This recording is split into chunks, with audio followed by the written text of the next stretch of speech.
చాలా దురదృష్టకరం అధ్యక్ష. వాస్తవ పరిస్థితులకు దూరంగా ఉందని ఎందుకు చెప్తున్నానంటే అధ్యక్ష, ఈ రాష్ట్రంలో జరుగుతున్న మోసపూరిత పాలనకు గవర్నర్ గారి ప్రసంగానికి అస్సలు పొంతం లేదు అధ్యక్ష. ప్రసంగంలో ఎక్కడ చూసినా కూడా అధ్యక్ష గొప్పలు చెప్పుకుంటూ ఈ ప్రభుత్వం డప్పులు కొట్టుకుంటూ ఉన్న పరిస్థితి కానీ, ఈ రాష్ట్రంలో ప్రజలు మాత్రం తమ చెప్పులతో తాము కొట్టుకుంటున్నారు అధ్యక్ష. కూటమికి ఓటేసినందుకైతే అసలు ప్రజలు ఆ ఓటేసిన చేతులతో బూట్తో కొట్టుకుంటూ ఉండే పరిస్థితి అధ్యక్ష. 9 నెలల పాలన ఎలా ఉందంటే అప్పులు తెప్పలు అని చెప్పొచ్చు అధ్యక్ష. ఎందుకంటే ఈ రాష్ట్రానికి అప్పులు వచ్చాయి, ప్రజలేమో తెప్పలు పడుతూ ఉండే పరిస్థితి 9 నెలల్లో ఉంది అధ్యక్ష. అలాగే తీసుకుంటే రైతులు, విద్యార్థులు, మహిళలు, అన్ని వర్గాల వాళ్ళ జీవితాలు కూడా తలక్రిందులు అయిపోయాయి అధ్యక్ష. ఈ 9 నెలల పాలనలో తలక్రిందులు అయిపోయాయి అధ్యక్ష. కాంట్రవర్సీకి వెళ్ళకండి.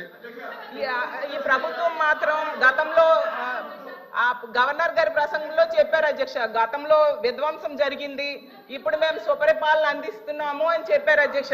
అసలు సుపరిపాలన అంటే ఏంటి అధ్యక్ష నేను అడుగుతున్నాను అధ్యక్ష. అంటే సూపర్ 6 పథకాలు ఎగ్గొట్టడం సుపరిపాలన నేను అడుగుతున్నాను అధ్యక్ష. చరిత్రలో ఎప్పుడూ లేనట్టుగా 9 నెలల్లో 1,00,000 కోట్ల పైగా అప్పులు చేయడం సుపరిపాలన నేను అడుగుతున్నాను అధ్యక్ష. రోజుకి 50 మంది మహిళలపై అఘాయిత్యాలు, నేరాలు జరగడం సుపరిపాలన నేను అడుగుతున్నాను అధ్యక్ష. అలాగే బెల్ షాప్స్ ద్వారా మద్యం ఏరులై పారడం సుపరిపాలన నేను అడుగుతున్నాను అధ్యక్ష. అలాగే మెగా డిఎస్సిపై తొలి సంతకం పెట్టి 9 నెలలైనా కూడా అది పూర్తి చేయకపోవడం సుపరిపాలన నేను అడుగుతున్నాను అధ్యక్ష. అలాగే ఉద్యోగులకు డిఏ, పిఆర్సి, ఐఆర్ ఇవ్వకపోవడం సుపరిపాలన నేను అడుగుతున్నాను అధ్యక్ష. రైతులకు గిట్టుబాటు ధర ఇవ్వకపోవడం సుపరిపాలన నేను అడుగుతున్నాను అధ్యక్ష. 83 లక్షల మంది విద్యార్థులకు అమ్మఒడి, అలాగే వీళ్ళు చెప్పిన తల్లికి వందనం ఎగనామం పెట్టడం సుపరిపాలన నేను అడుగుతున్నాను అధ్యక్ష. ఈ రాష్ట్ర ప్రజలకు రైతులు 53 లక్షల మంది ఉన్నారు అధ్యక్ష, వాళ్ళకి రైతు భరోసా ఎగ్గొట్టడం సుపరిపాలన నేను అడుగుతున్నాను అధ్యక్ష. ఈ రాష్ట్ర ప్రజలపై 15,000 కోట్ల విద్యుత్ భారం వేశారు అధ్యక్ష, అది సుపరిపాలన నేను అడుగుతున్నాను అధ్యక్ష. 13,000 కోట్ల విద్యుత్ ఛార్జీలు భారం వేశారు అధ్యక్ష, అది సుపరిపాలన నేను అడుగుతున్నాను అధ్యక్ష. అలాగే 60% నిత్యావసర సరుకులు ధరలు పెరిగాయి అధ్యక్ష ఈ 9 నెలల్లో, దాన్ని సుపరిపాలన అంటారా నేను అడుగుతున్నాను అధ్యక్ష. అలాగే మహిళలు సగం మంది ఉన్నాం అధ్యక్ష, మహిళలకు ఇచ్చిన హామీలు ఏ ఒక్కటి కూడా అమలు చేయకపోవడం సుపరిపాలన నేను అడుగుతున్నాను అధ్యక్ష. ప్రత్యేక హోదా సాధించే అవకాశం ఉండి కూడా సాధించకపోవడం సుపరిపాలన నేను అడుగుతున్నాను అధ్యక్ష. పోలవరం ప్రాజెక్టు విషయంలో ఎత్తు తగ్గించడానికి కేంద్రం దగ్గర రాజీ పడడం సుపరిపాలన నేను అడుగుతున్నాను అధ్యక్ష. ఎంత దారుణంగా ప్రజలను ఇబ్బందులు పెట్టి మోసం చేస్తూ తమ పరిపాలన సుపరిపాలన అని చెప్పుకోవడం ఎంతవరకు సమంజసమని ఫైనల్ గా నేను అడుగుతున్నాను అధ్యక్ష. అలాగే ఉద్యోగాల కోసం గవర్నర్ గారు చెప్పారు అధ్యక్ష, 9 నెలల్లో 4 లక్షల మంది యువతకు ఉద్యోగాలు ఇచ్చేసామని చెప్పారు అధ్యక్ష. ఎందుకంటే కల్పించబడినవి అన్నారు, అసలు ఏ శాఖలో కల్పించారు, ఏ కంపెనీల్లో ఇచ్చారు, ఎక్కడ ఇచ్చారో తెలియజేయాల్సిందిగా అడుగుతున్నాను అధ్యక్ష. ఎందుకంటే పరిశ్రమలు గ్రౌండ్ అవ్వకుండానే ఉద్యోగాలు ఇచ్చేసారని ఎలా చెప్తారు అధ్యక్ష? 4 లక్షలు కాదు అధ్యక్ష, 9 నెలల్లో 4 ఉద్యోగాలు కూడా ఇవ్వలేదు అధ్యక్ష.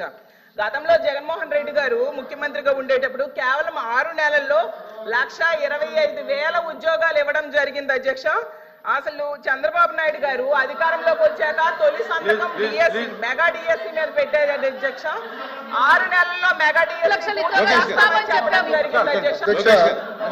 అధ్యక్ష చాలా స్పష్టంగా 4వ పేజ్ ఒకసారి దయచేసి గౌరవ సభ్యురాలని చదవమంటున్నారు అధ్యక్ష.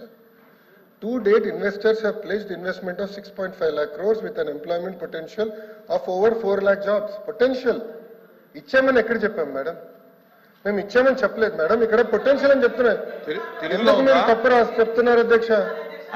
చూపించండి అధ్యక్ష, ఇది కరెక్ట్ కాదు అధ్యక్ష. ఎట్లా ఉందా? తెలుగులో అలా ఉందా? తీయండి, తెలుగు కూడా తీయండి. తెలుగు కూడా వచ్చమ్మా, తెలుగు తీయండి, పుస్తకం తీయండి, నో ప్రాబ్లం. కానీ సత్యదూరం మాటలు చెప్పకూడదమ్మా, మళ్ళీ సత్యదూరం మాటలు చెప్పకూడదమ్మా. అంటే అనిత గారు చెప్పండి. చెప్పండి, ప్రింటింగ్ మిస్టేక్ పడిందా ఏంటి చెప్పండి. లేదు, 2 లక్షల ఉద్యోగాలు కల్పించాలని లక్ష్యంగా పెట్టుకున్నాం. ఉద్యోగాలు కల్పించాలని లక్ష్యంగా పెట్టుకున్నాం. చూడమండి అధ్యక్ష, ఎక్కడైనా ఏ పేజీ?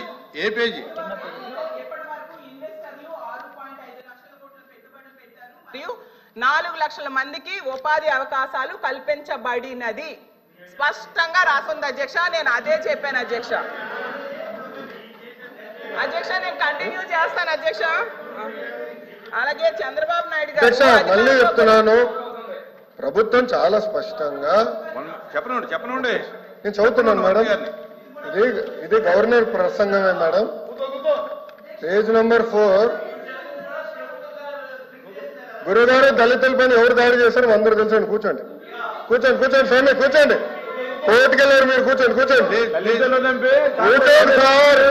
మాటలు పెద్ద చెప్పాల్సిన అవసరం లేదు ఇక్కడ. మీకు సంబంధం లేని సబ్జెక్ట్ ఇది, మీకు సంబంధం లేని సబ్జెక్ట్ ఇది. మేడం గారితో నేను మాట్లాడుతున్నా, నేను మేడం గారితో చర్చిస్తున్నా. మీరు దళితులపైన మీరు దాడి చేసి కూర్చోండి ప్లీజ్ అందరూ దళితులు గుండు కొట్టించిన వ్యక్తి మీరు మారుతారా? మీరు మారుతారా? మీరు మారుతారు అధ్యక్ష? మీరు ఎట్లా మారుతారు? ప్లీజ్ దయచేసి కూర్చోండి. చాలా స్పష్టంగా చెప్తున్నా, ఎందుకు మారుతారు? మీరే మాట్లాడేది. మీరు ఒక ఎత్తు, ఇంకొక ఆయనేమో డైరెక్ట్ గా సవాన్ని డోర్ డెలివరీ చేశారు. అలాంటి వాళ్ళు కౌన్సిల్ ఉన్నారు. ఇంకో సభ్యుడేమో డోర్ డెలివరీ కూడా చేశారు. అవసరం లేదు మాట్లాడేది. హలో బ్రదర్, కోర్టుకెళ్ళింది మీరు. లోకేష్ గారు ఫ్యాక్ట్ చెప్తున్నా, లోకేష్ గారు ఫ్యాక్ట్ చెప్తున్నా. ఇక్కడ చాలా స్పష్టంగా లోకేష్ గారు అధ్యక్ష, ఇక్కడ చాలా స్పష్టంగా లోకేష్ గారు తెలుగు ఇక్కడ చాలా స్పష్టంగా తెలుగు మళ్ళీ చెప్తున్నా అధ్యక్ష. అధ్యక్ష నా దగ్గర ఇంగ్లీష్ ఉంది, నేను చదువుతున్నాను. మళ్ళీ చెప్తున్నా. To date investors of place investment. అరే ఇంగ్లీష్ మీడియం అని పొద్దు నుంచి ఊదరగొట్టారు. ఇంగ్లీష్ మీడియంలో చెప్తున్నారా భయ్? మీ సబ్జెక్ట్ లేరు. ఇంగ్లీష్ మీడియం గురించి ఊదరగొట్టారు కదా పొద్దున. మళ్ళీ ఇంగ్లీష్ మీడియం చదవలేరా? అరే పొద్దున ఇంగ్లీష్ మీడియం అన్నారు. అరే ఇంగ్లీష్ లో చెప్తే భయపడతారు. ఏ భాషలో చెప్పాలి కదా? గవర్నర్ గారు చదివింది ఇంగ్లీష్ లో. మీరందరూ బైకాట్ చేయకుండా కూర్చుని ఉంటే బాగుండేది. అరే అది కాదు భయ్, ఇంగ్లీష్ మీడియం చదవకూడదా? ఇంగ్లీష్ లో ఉందని చెప్పకూడదా? అరే మీరే ఇంగ్లీష్ మీడియం అని పెద్ద ఊదర కొట్టారు. నేను స్పీచ్ ప్రిపరేషన్ వెళ్ళినప్పుడు ఒక సబ్జెక్ట్ వేసి ఇంగ్లీష్ మీడియం ఎత్తేస్తామని కూడా మాట్లాడారు. ప్లీజ్ కూర్చోండి. మరి ఎట్లా బాయ్? తెలుగులో మాడితే చెప్పంటారు, ఇంగ్లీష్ లో మాడితే చెప్పంటారు, ఇంకా ఏ భాష మాట్లాడాలి? లోకేష్ గారు అరే సార్ క్లియర్ గా 4వ పేజ్ లో to date investors of ప్లెజ్ investment of 6.5 lakh crores with an employment potential of 4 lakh jobs. అధ్యక్ష ఇది మా పార్టీ విధానం, ఇది ప్రభుత్వ నినాదం. క్లియర్ గా చెప్పాం అధ్యక్ష. గవర్నర్ గారు కూడా ఇది చదివారు అధ్యక్ష. దయచేసి మేడం గారు గుర్తుపెట్టుకోవాల్సిందిగా కోరుతున్నాం. తెలుగులో ఏమన్నా మిస్టేక్ పడిందని చూడండి అంటున్నా.